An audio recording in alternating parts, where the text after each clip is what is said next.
Welcome to my YouTube channel. Navya कभी कभी उसमें कुछ उसकी मदद कर दिया करती थी। और रूही भी पिछले कई दिनों से अपने मैनेजमेंट के प्रोजेक्ट को लेकर बिजी थी, जिसकी वजह से उसकी विदित से मुलाकात काफी कम हो गई थी। और फिर एक दिन कॉलेज में प्रोजेक्ट का सारा डाटा इकट्ठा करते वक्त विदित ने नव्या के चेहरे की तरफ देखते हुए पूछा, प्रिंसेस नव्या, मुझे लगता है अब तक जो भी चीजें हमने कलेक्ट की है आपको उन्हें एक जगह कंपाइल कर लिया होगा, राइट? नव्या ने बड़ी ही मासूमियत के साथ विदित के सवाल का जवाब दिया। हाँ, आई मीन बस थोड़ा सा बाकी है। अब सॉरी विदित, जो भी डाटा तुम कलेक्ट करके लाए हो वो क्या है ना, मैं थोड़ा पार्टीज में पीछे हो गई थी तो बस कर नहीं कर पाई, लेकिन मैं जल्दी सब कर दूंगी।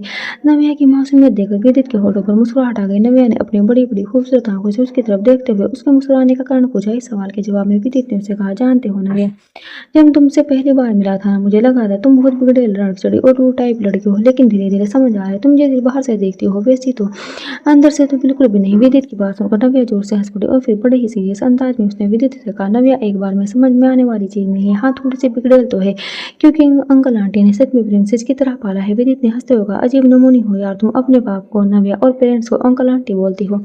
नव्या ने हल्की मुस्कान के साथ कहा, कभी कभी अनफेयर लगता है, आखिर पाला तो उन्होंने मुझे एक बेटी की तरह है, लेकिन अनफॉर्चुनेटली वो मेरे रियल मॉम डैड नहीं है। नव्या की बात सुनकर विदित हैरान रह गया। वो नहीं जानता था नव्या के पेरेंट्स उसे पैदा होते ही हॉस्पिटल में छोड़कर चले गए थे। उसके बारे में जानकर विदित को भी एक पल के लिए महसूस हुआ था कि काश उसे भी अपने पापा के बारे में पता होता, लेकिन वो तो अपने पापा का नाम तक नहीं जानता था। और कहीं अदिति को तकलीफ ना हो उसने चाहते हुए भी उसने कभी अपने पापा का नाम जानने के लिए ज्यादा पूछताछ करने की कोशिश नहीं की। जब भी ये सवाल उठा अदिति उदास हो जाती और उसे देखकर भी अपने दिल की बात को दिल में ही दबा लेता था। ये सोचते सोचते विदित अचानक से कहीं को उसका नव्या ने उसे अपने आप में गुम देख चुटकी बजाते हुए कहा, क्या हेलो, क्या हुआ? मेरी बात सुनकर कहाँ खो गए तुम? नव्या की बात सुनकर विदित एक पल के लिए चुप हो गया और गहरी सांस भरकर उसने अपने लैपटॉप में काम करते करते कहा, पता है नव्या, मैं लाइफ में एक बार अपने पापा से मिलना चाहता हूँ, लेकिन ये भी नहीं जानता कि वे कौन है और कहाँ है। जब नव्या को ये बात पता चली कि विदित अपने पापा का नाम तक नहीं जानता तो वो एकदम से इमोशनल हो गई। उसे विदित की लाइफ कितनी बड़ी सच्चाई पता नहीं थी। उसे लगता था विदित बहुत ही मस्ती करने वाला खुश मिजाज लड़का है जिसे किसी बात की कोई फिक्र नहीं होती, लेकिन आज उसका ये सच जानकर नव्या इमोशनल हो गई थी। उसने आगे बढ़कर विदित के करीब जाकर उसे गले से लगा लिया, उसके कंधे पर सर रखकर धीरे से कहा, जब तक हम एक दूसरे के बारे में जानते नहीं तब तक कितना गलत सोचते हैं ना विदित, मुझे नहीं पता था तुम। और इतना कहकर नव्या चुप हो गई। रोने गले से वो कुछ बोल ही नहीं पा रही थी। ठीक उस वक्त रूही के वहां जाने से अचानक नव्या विदित से दूर हट गई। रूही ने जब नव्या के चेहरे पर उदासी देखी तो उससे वजह पूछी। नव्या ने मजाक में विदित का नाम लेते हुए कहा कि प्रोजेक्ट को लेकर विदित उससे ज्यादा काम करवा रहा था और इसलिए उसने उसे रुला दिया। नव्या ने बड़ी आसानी से बात को संभाल लिया और रूही को विदित के बारे में कुछ नहीं कहा जिसकी वजह से उसे अजीब लगी। ये देख विदित की सोच अब धीरे धीरे नव्या के लिए बदलने लगी थी। काफी दिनों बाद विदित से मुलाकात होने की वजह से रूही उससे अकेले में मिलना चाहती थी, लेकिन नव्या के सामने उसे विदित से कहने में हिचकिचाहट हो रही थी। जिस दिन रूही ने विदित को मैसेज करके अपने प्यार का इजहार किया था उस दिन के बाद से उसने विदित से ठीक से बात भी नहीं हो पाई थी, लेकिन तभी एक कॉल आ जाने की वजह से नव्या वहां से उठकर चली गई और रूही को लगा कि यही सही मौका था जब वे विदित से इस बारे में बात कर सकती थी। विदित अपने काम में पीछे था। रूही उसके पास वाली चेयर पर बैठ गई और उसने धीरे से पूछा, कैसा चल रहा है तुम्हारा प्रोजेक्ट का काम? मैं तुम्हारी कोई हेल्प कर सकती हूँ? अपने लैपटॉप की स्क्रीन पर नजर जमाई विदित ने जवाब दिया, थैंक यू यार पूछने के लिए मिस्टर फ्रैंकली। अब स्पीकिंग, अभी तो कोई हेल्प नहीं चाहिए। विदित की बात सुनकर रूही चुप हो गई और उसे काम करते हुए देखने लगी। कुछ देर के बाद अपनी चुप्पी को तोड़ते हुए उसे एक बार फिर विदित से उस मैसेज के बारे में पूछना चाहा, लेकिन उसे लगा भी शायद विदित से बात करना ठीक नहीं और यही सोचकर वो चुपचाप वहां से उठकर चली गई। रूही के जाते ही विदित ने फोन पर क्रिस का कॉल आया और क्रिस ने विदित से उसके प्रोजेक्ट के बारे में पूछा। उसके जवाब में विदित ने कहा कि उसका काम सही चल रहा था और नव्या भी उसकी काफी मदद कर रही थी। पहली बार विदित के मुंह से नव्या का नाम सुनकर क्रिस ने विदित को छेड़ना शुरू कर दिया, तू नव्या की तारीफ कर रहा है, भाई सब ठीक तो है ना? मतलब कहीं तुझे वो प्रिंसेस नव्या पसंद तो नहीं आने लगे हैं? क्रिस की बात सुन विदित को हंसी आ गई। उसने बात को टालने की कोशिश करते हुए कहा, ऐसी कोई बात नहीं थी, लेकिन क्रिस मस्ती के मूड में था और लगातार विदित को नव्या का नाम लेकर छेड़ रहा था। क्रिस की बात सुनकर विदित ने धीरे से कहा, वैसे बात तो तू सही बोल रहा है, डांस कंपटीशन के बाद से अच्छी लगने लगी है, मुझे अच्छा लगता है यार उससे बातें करना। उसी वक्त रूही वापस लौटकर विदित के पास आ रही थी क्योंकि उसकी एक बुक गलती से वहां छूट गई थी। उसने जैसे ही विदित को फोन पर यह बात कहते सुना रूही को लगा वो शायद उसके बारे में बातें कर रहा है और इसी वजह से उसे गलतफहमी हो गई, क्योंकि विदित ने कहा था वो उसे डांस कंपटीशन के बाद से ही पसंद करने लगा है। लेकिन विदित ये बात नव्या के बारे में कह रहा था। उधर सच्चाई से बेखबर रूही की खुशियों का ठिकाना ही नहीं था। उसने अपने आप ही मन कहा, ये कह डाला शायद वो अभी प्रोजेक्ट में बहुत बिजी है इसलिए मेरे लिए टाइम नहीं निकाल पाया, लेकिन वो भी मुझे पसंद तो करने लगा है। ये प्रोजेक्ट खत्म होते ही मैं खुद आगे से चलकर उसे सारी बात कर लूंगी। उधर किसी से बात करने के बाद विदित एक बार फिर से नव्या के ख्यालों में डूब गया। वो सोचने लगा कि वाकई में नव्या ऊपर से अपने आप को जैसा दिखाती थी, असल में वो वैसे नहीं थी। कितनी बार उसने आगे से बढ़ करके उसकी हेल्प की, फिर चाहे बात उसकी सेहत की हो या फिर किसी जरूरत की, वरना कौन इतना महंगा कैमरा अपने दोस्त को ला कर देता है। और फिर रूही के साथ भी सामने से दोस्ती की।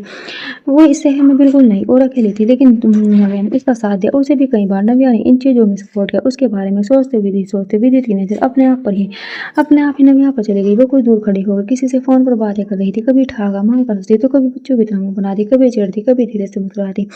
नव्या ना जाने क्यों विदित को बहुत अच्छी लग रही थी। वो बस एकटक उसे देखे जा रहा था। फ़ोन पर बात खत्म करते ही नव्या विदित के पास आई और एक कॉफ़ी का मग उसकी तरफ बढ़ाते हुए विदित के लैपटॉप की स्क्रीन पर चल रहे ऋतु के इंटरव्यू को ध्यान से सुनने लगी। उसके बाद उसने विदित के चेहरे की तरफ देखते हुए पूछा, ये सब स्क्रिप्टेड है ना? वैसे इतना इंटरेस्टिंग टॉपिक तुमने सोचा कैसे?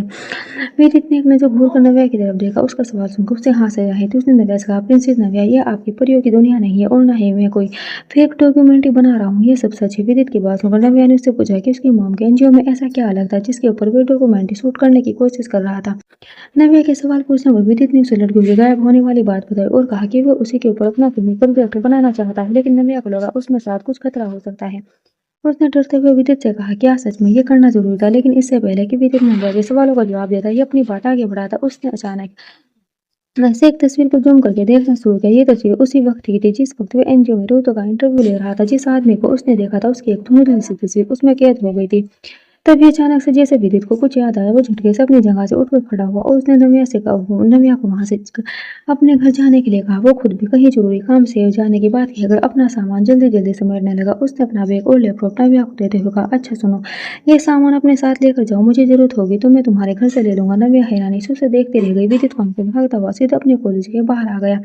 उसने रोड क्रॉस किया और भागता हुआ चाय के ठेले पर पहुंचा। चाय के ठेले पर बैठने वाले अधर उम्र के चाय वाले से उसने सवाल किया, काका, ये आपकी दुकान पर एक आदमी आता है ना, वो बड़ी बड़ी दाढ़ी वाला, वो कौन है? कुछ जानना है उसके बारे में? चाय वाले ने अपनी चाय को भगोने से कांच के गिलासों में चाय छानते हुए मुस्कुरा कर जवाब दिया, अरे विदित बेटा, वो बड़ा अजीब सा आदमी है। सारा दिन यहाँ कॉलेज की आती जाती लड़कियों को ताड़ता रहता है।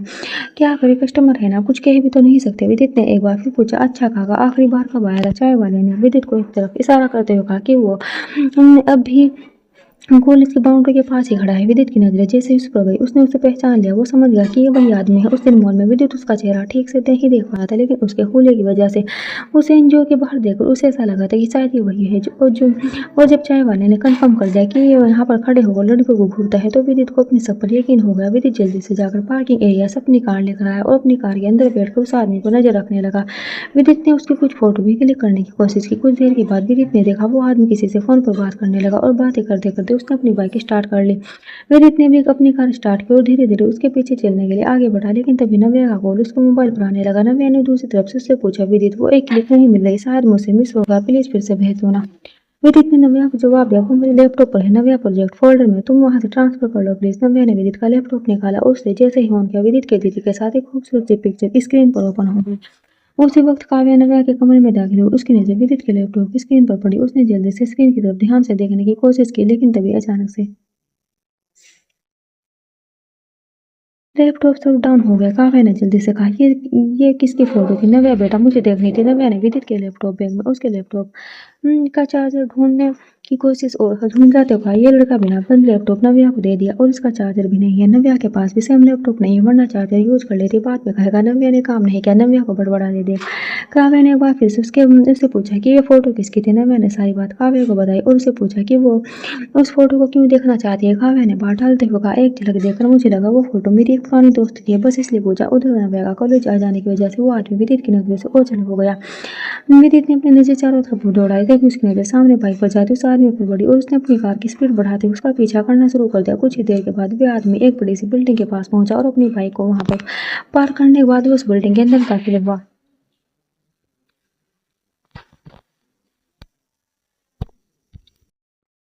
अपनी कार को कुछ दूरी पर छोड़कर फिर दबे पांव उसके पीछे जा रहा था, साथ ही अपने कैमरे को वहां की तस्वीर उतारने की कोशिश कर रहा था। ये एक पुरानी बिल्डिंग थी और इस एरिया में लोगों की आवाजाही कम भी थी। विदित ने एक बार जैसे ही अपने कैमरे से उस बिल्डिंग के अंदर की फोटो खींचने चाहिए, एक आवाज उसके कानों में पड़ी, ए कौन है तू? विदित ने हड़बड़ाकर आवाज की तरफ देखा। सामने एक खतरनाक सा दिखने वाला आदमी उसकी तरफ घूर रहा था। विदित ने अपना कैमरा संभाला और घबराकर वहां से भागा। वो आदमी तेज कदमों से उसकी तरफ बढ़ने लगा। विदित के कदमों में रफ्तार आ गई। वो भागते हुए अपनी कार की तरफ जा रहा था, अपने कैमरे को हाथ में थामे विदित लगातार अपनी कार की तरफ दौड़ रहा था। उसकी सांसें तेज चल रही थी।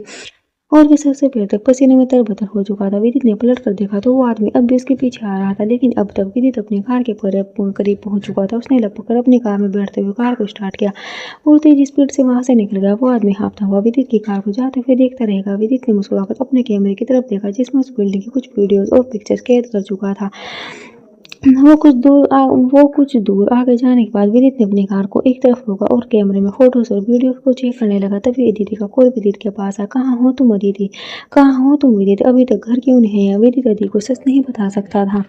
उसने कहा वो मोम नव्या है ना, उसी के साथ था, कुछ जरूरी काम में बिजी था, बस अभी आ रहा हूँ। अदिति ने नव्या का नाम सुनकर मुस्कुराते हुए कॉल डिस्कनेक्ट कर दिया और मन ही मन अपने आप को कहा, नव्या चलो अच्छा है इसकी किसी से दोस्ती हो गई, वैसे काफी क्यूट है वो, बस कहीं ऐसा ना हो मेरे बेटे का दिल टूट जाए और फिर उसे भी वही तकलीफ सहनी पड़े जो मैंने कभी सही थी।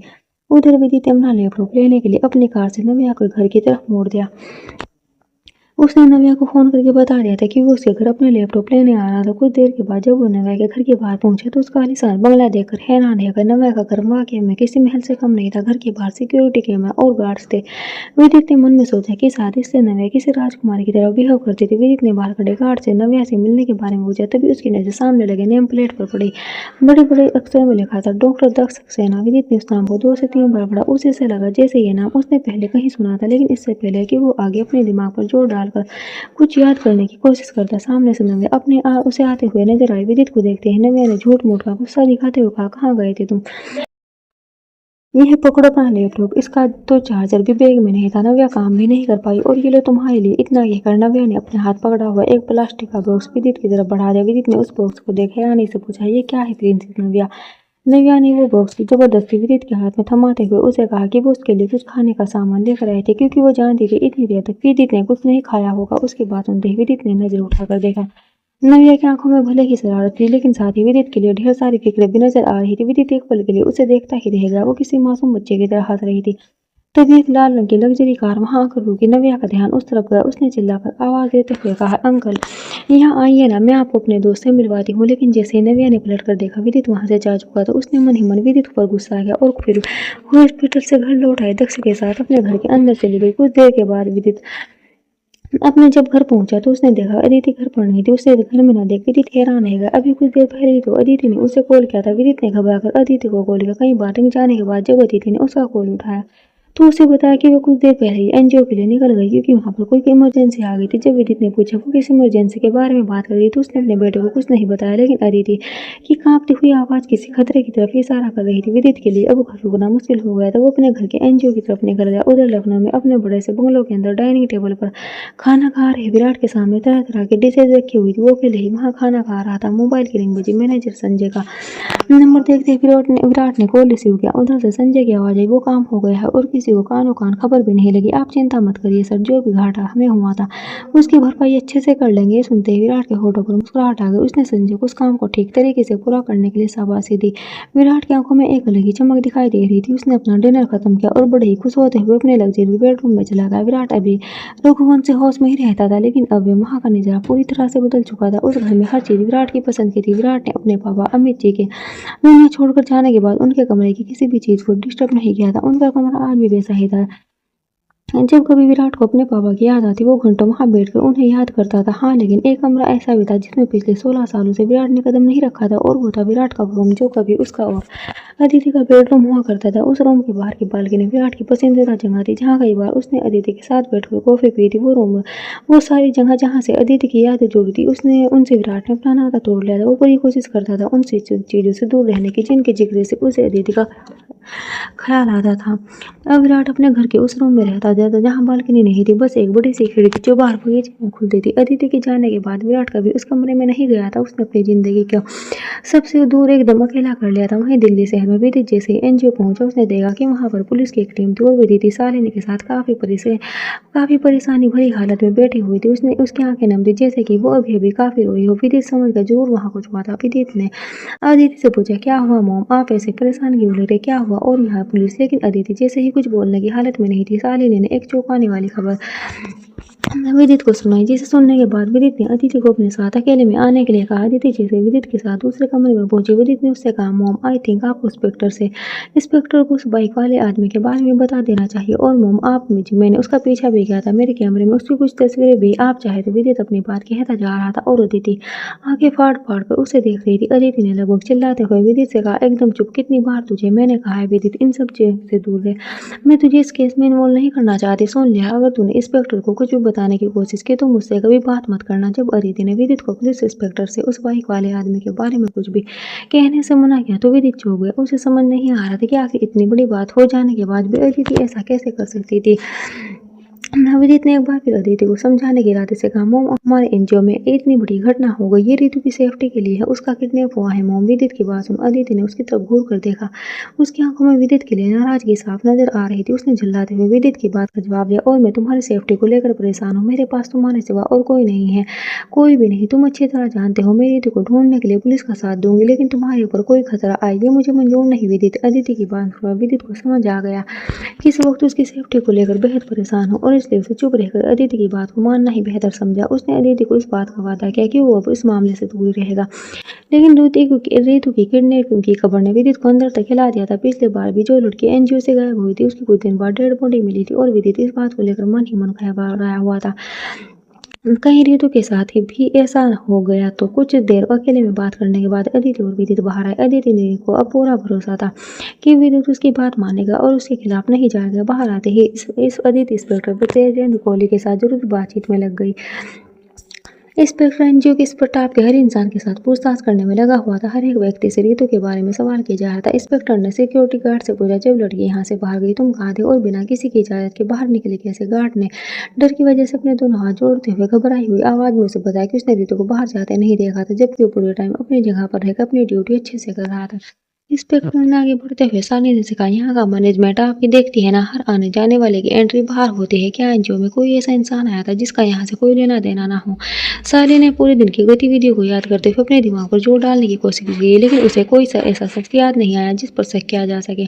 लेकिन तभी अदिति ने आगे बढ़कर उस बाइक वाले आदमी की बाइक का नंबर इंस्पेक्टर कोहली को देते हुए उससे कहा कि उस नंबर की बाइक वाला एक आदमी कुछ दिनों से उसके एनजीओ के बाहर घूमता देखा गया था और उस आदमी को पूरा शक है। इंस्पेक्टर कोहली ने बाइक का नंबर नोट किया और जल्दी ही रितु को ढूंढ कर लाने की बात कहकर वो अपनी टीम के साथ वहां से चला गया।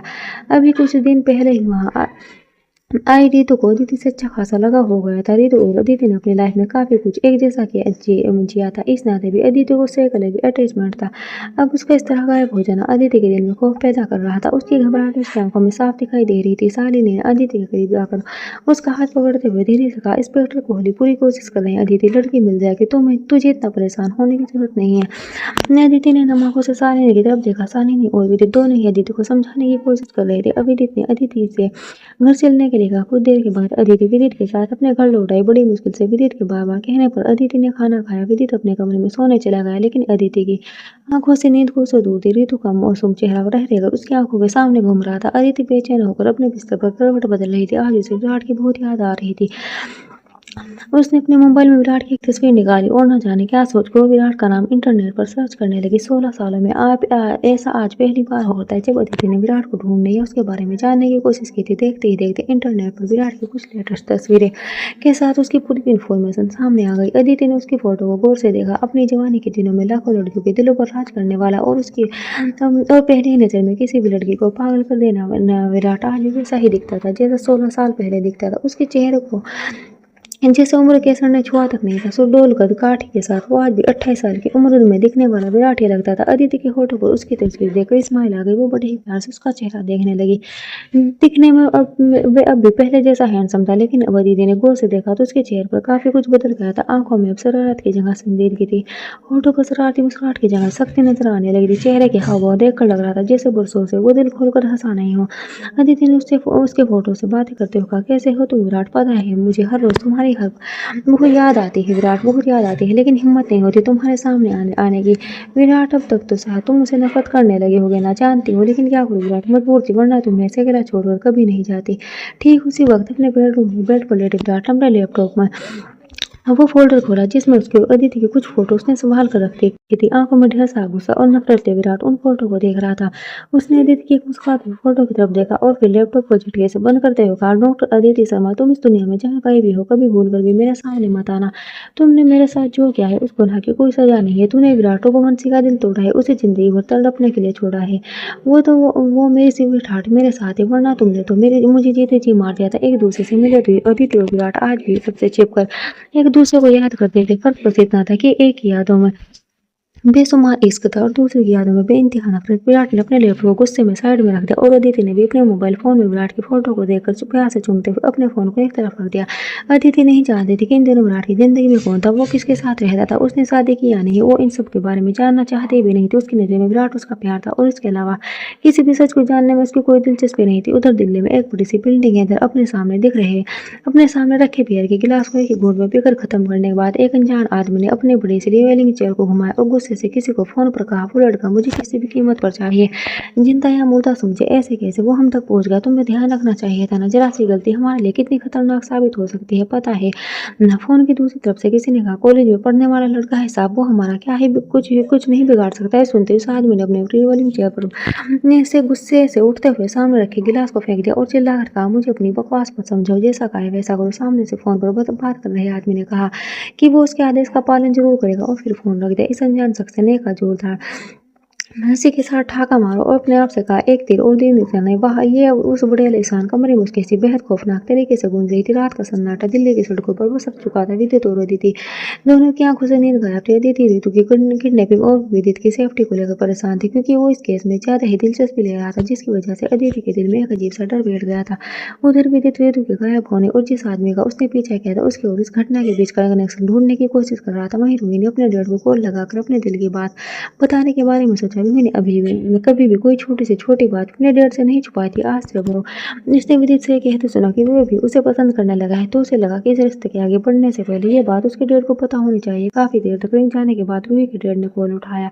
कुछ देर अपने कॉलेज और इधर उधर की बातें करने के बाद उन्होंने हिचकिचाते हुए अपने डैड से कहा, "डैड, मैं आपको कुछ बताना चाहती हूँ कि मैं वो एक्चुअली डैड, मेरे कॉलेज में एक लड़का आया है एंड आई लिखे हुए, शायद वो भी मुझे पसंद करता है डैड।" सामने से रूही की डैड की आवाज़ आई। उन्होंने हंसते हुए जवाब दिया, "ओके, ये तो अच्छी बात है। मैं भी तुम्हें कुछ बताना चाहता हूँ। मैं दिल्ली आ रहा हूँ, तो मुझे उससे मिलवा देना। मैं भी तो देखो तुम्हारी चॉइस ऐसी है।" अपने डैड की बात सुन रूही के होठों पर मुस्कान आ गई। वो खुश थी कि उसके डैड खुद दिल्ली आकर विदित से मिलना चाहते हैं। आज रूही की आंखों में नींद उड़ चुकी थी। विदित के ख्यालों में ने उसके दिल और दिमाग पर कब्जा किया हुआ था। वहीं नव्या अपने बेडरूम में डॉक्यूमेंट्री फिल्म का सारा डाटा एक जगह एक फाइल में डाल रही थी। ये पहली इन्फेशन थी जो विदित ने उसे कुछ देर पहले भेजी थी और साथ ही उसे साथ हिदायत दी थी कि ये इन्फेशन वो किसी के साथ साझा ना करे। नव्या ने परेशान होकर झुंझलाते हुए कहा, "ओहो, ये विदित बिना कितना काम दे दिया नव्या को। पूरा फिल्म डायरेक्टर बना हुआ है, खड़ूस वाला, लेकिन बड़ा क्यूट भी है। I like it port Navya, you really like it. No I don't know, पता नहीं।" अपने आप से बातें करते हुए नव्या अपने होठों पे एक प्यारी सी मुस्कान ले गहरी नींद में सो गई। अगली सुबह जब विदित सो कर उठा तो उसने देखा अदिति एनजीओ जा हो चुकी थी। विदित भी जल्दी से कॉलेज जाने के लिए तैयार हो गया। आज उसे अपने डॉक्यूमेंट्री फिल्म की बाकी की शूटिंग और बचे हुए काम पूरे करने थे, लेकिन कॉलेज से निकलते ही विदित के फोन पर नव्या का कॉल आया। उसने विदित से कहा कि कितनी देर में आ रहे हो तुम? नव्या ने सारा काम फिनिश कर दिया है। विदित ने हंसते हुए नव्या के सवाल का जवाब दिया। वो प्रिंसेस नव्या, आपने तो कमाल कर दिया। चलिए इस बात में विदित तुम्हें पार्टी देगा। इतना कि कभी ने नव्या का कॉल डिस्कनेक्ट कर दिया और कॉलेज के लिए निकल गया। विदित अभी कॉलेज की गेट तक पहुंच रहे थे आज कि तभी उसने रूही को अंदर आने देखा, अपनी कार से वहीं रोकते हुए। उसने रूही को आवाज देकर बुलाया। उसकी आवाज सुनते ही रूही ने मुस्कुराकर उसकी तरफ देखा और उसके करीब आ गई। इससे पहले कि विदित उससे कोई बात करता, रूही ने खुश हुए से बताया, "मेरे डैड दिल्ली आ रहे हैं विदित, आई एम सो हैप्पी। मैं ना तुम्हें अपने डैड से मिलवाऊंगी। दुनिया के सबसे कूल डैड है।" रूही की बात सुनो विदित के होठों पर स्माइल आ गई, लेकिन तभी विदित का ध्यान अपने मोबाइल की स्क्रीन पर पड़ा, जिस पर दीदी की मिस कॉल डिस्प्ले हो रहा था। विदित ने दीदी को पलट कर कॉल लगाया, लेकिन उधर से कोई जवाब नहीं आया। उसने एक बार मैं फिर से कॉल किया, लेकिन इस बार भी कोई जवाब नहीं आया। तब वजीद हल्का सा परेशान हो गया। कॉलेज के गेट से ही उसने अपनी कार को यू टर्न मारा और जैसे ही आगे बढ़ा, सामने से आते हुए कर्स ने अपनी बाइक को उसकी कार के आगे लगाकर हंसते हुए पूछा, "क्या भाई, कॉलेज का रास्ता उधर है, तू कहाँ जा रहा है?" विदित ने कर्स से कहा कि वो एक जरूरी काम से एनजीओ जा रहा है और जल्दी ही लौट कर आ जाएगा। उसने कर्स से कहा कि वो नव्या से मिलने आया था, पर यह बात उसे बता दी क्योंकि उसका इंतजार कर रही थी। क्रिस से मिलने के बाद विदित वहां से निकल गया। कुछ देर बाद वो जैसे ही एनजीओ पहुंचा तो उसे गणित से पता चला कि अदिति वहां नहीं थी। वो केस के सिलसिले में पुलिस स्टेशन गई हुई थी। ये सुनते ही विदित ने एक बार फिर से अदिति को कॉल लगाया, लेकिन इस बार भी अदिति ने उसका कॉल नहीं उठाया। तभी वहां आई शालिनी ने उसे परेशान देखकर उससे पूछा, "अरे विदित बेटा, तुम यहाँ हाँ, तुम अदिति को कॉल कर रहे हो क्या? वो तो पुलिस स्टेशन गए हुए हैं, अभी फ़ोन नहीं उठाएगी, थोड़ी देर बाद कॉल कर लेना। विदित ने शालिनी की बात पर हामी भरी और फिर वापस कॉलेज जाने की बात कहकर वहाँ से निकल गया।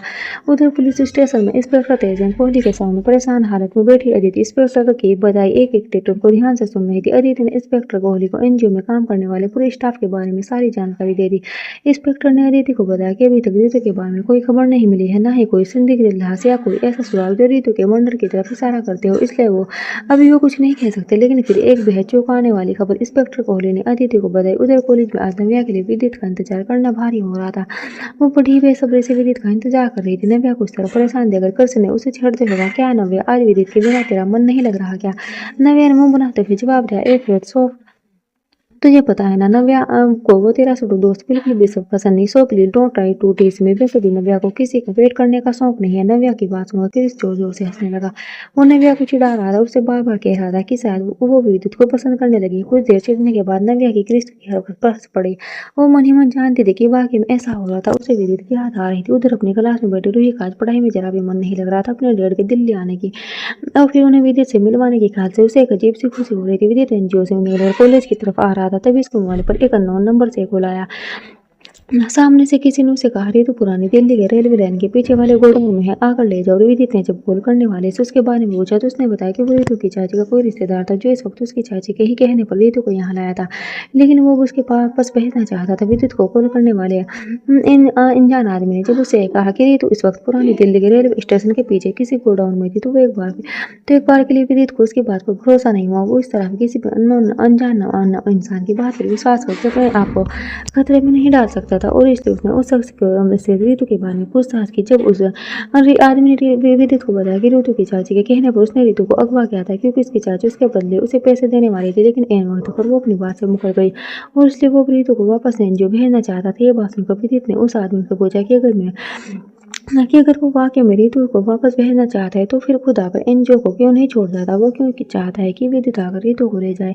इस सवाल के जवाब में उस आदमी ने बड़ी ही नर्म आवाज में विदित को बताया, देखो अगर मैं इसे छोड़ने के लिए एनजीओ गया तो पुलिस मुझे पकड़ लेगी और बिना बात के मैं पकड़ा जाऊंगा। रितु ने मुझे तुम्हारे बारे में बताया था, उसी ने मुझे तुम्हारा नंबर भी दिया। उस आदमी की बात पर अब विदित को भरोसा हो गया था क्योंकि पिछले कई दिनों से वो अपनी डॉक्यूमेंट्री फिल्म के चलते रितु के कॉन्टेक्ट में था और ये बात भी सच थी कि उसने रितु को अपना कॉन्टेक्ट नंबर भी दिया था। विदित के होठों पर मुस्कुराहट आ गई, तो वो ये सोचकर मन ही मन खुश होने लगा कि वो जल्दी से रितु को वहां से लेकर एनजीओ पहुंच जाएगा और अदिति की उदासी और उसकी तकलीफ को दूर कर देगा। विदित ने अदिति को पिछली रात बहुत परेशान हालत में देखा था। वो जानता था कि अदिति रितु के गायब हो जाने से बहुत ज्यादा दुखी हो और अपनी माँ के चेहरे पर खुशी देखने के लिए विदित कुछ भी कर सकता था। वही सोचकर उसने उस अदिति से कहा कि वो कुछ देर के बाद गोडाउन में आएगा और रितु को वहां से ले जाएगा। साथ ही विदित ने उस आदमी को ये भी कहा कि वो उसके बारे में किसी को कुछ नहीं कहेगा, पर उसने वादा किया बस उसे रितु से सलामत हालत में चाहिए। उधर पुलिस स्टेशन में अपने घर लौट आए अदिति ने जब अपने मोबाइल पर विदित के कई सारे मिस्ड कॉल देखे तो परेशान होकर उसने कॉल बैक किया, लेकिन अब विदित उसका फोन नहीं उठा रहा था। अदिति ने मन ही मन अपने आप से कहा, वो कितनी बार कॉल किया, विदित ने पुलिस स्टेशन में उसका कॉल नहीं उठा पाई। न जाने कौन सी इससे जरूरी बात करनी होगी, शायद इस टाइम उसकी क्लास चल रही होगी। थोड़ी देर में फिर कॉल करती हूँ। धीरे धीरे दिन बीत गया और शाम ढलने लगी। विदित अभी भी कॉलेज से घर नहीं आया था। अदिति का दिल जोर से धड़क रहा था। एक अजीब सी घबराहट उसे बेचैन कर रही थी। कुछ गलत होने की आशंका बार बार उसके दिल को डरा रही थी। उसे लग रहा था जैसे कहीं कोई अनहोनी होने वाली थी और उसी डर से उनने उसे बेचैन करके रखा था। कई बार अदिति विदित को कॉल लगा चुकी थी। कॉलेज का वक्त भी अब खत्म हो चुका था। अब तक विदित ने एक बार भी उसके कॉल का जवाब नहीं दिया था। परेशान अदिति अपने घर के दरवाजे पर खड़ी विदित की राह देख रही थी। उसने अपने रिस्ट वॉच में टाइम देखते हुए धीरे से बुदबुदाया, अब तक तो उसे आ जाना चाहिए था। मुझे भी ना क्रिस को कॉल कर लेना चाहिए। इतनी देर इंतजार करते करते सिर्फ टाइम वेस्ट किया। मेरा दिमाग भी खराब हो चुका है एनजीओ में होने वाली प्रॉब्लम की वजह से। पता नहीं क्या हो गया मुझे। इतना बड़बड़ाकर अदिति ने जल्दी से क्रिस का नंबर अपने फोन पर डायल किया। कुछ ही देर के बाद जब कृष्ण ने कॉल उठाया तो अदिति ने घबराते हुए उससे विदित के बारे में पूछा। कृष्ण ने हैरानी से अदिति के सवाल का जवाब दिया, आंटी वो कॉलेज तो आया था, लेकिन उसने कहा कि उसे एनजीओ में कुछ काम है और फिर भी वहां से चला गया। उसके बाद वो से आज पूरा दिन वो कॉलेज में था ही नहीं। कृष्ण की बात सुनने के बाद अदिति के माथे पर पसीने की बूंदें चला गई। एक अजीब सी घबराहट होने लगी। उसने मन ही मन सोचा, अगर विदित एनजीओ आया था अब तो इस बारे में ज़रूर शालिनी को पता होगा क्योंकि शालिनी पूरा दिन एनजीओ में ही थी। यही सोचकर अदिति ने शालिनी को कॉल किया। शालिनी ने फ़ोन उठाया और उसे बताया, हाँ विदित, एनजीओ आया था। अदिति तुम्हें बार-बार कॉल कर रहा था वो। मैंने उसे बताया कि तुम पुलिस स्टेशन गई हो तो बोला कि बाद में तुम्हें कॉल कर लेगा और फिर कॉलेज के लिए जा रहा हूँ। ये कहकर वो वहाँ से निकल गया। क्यों, क्या हुआ?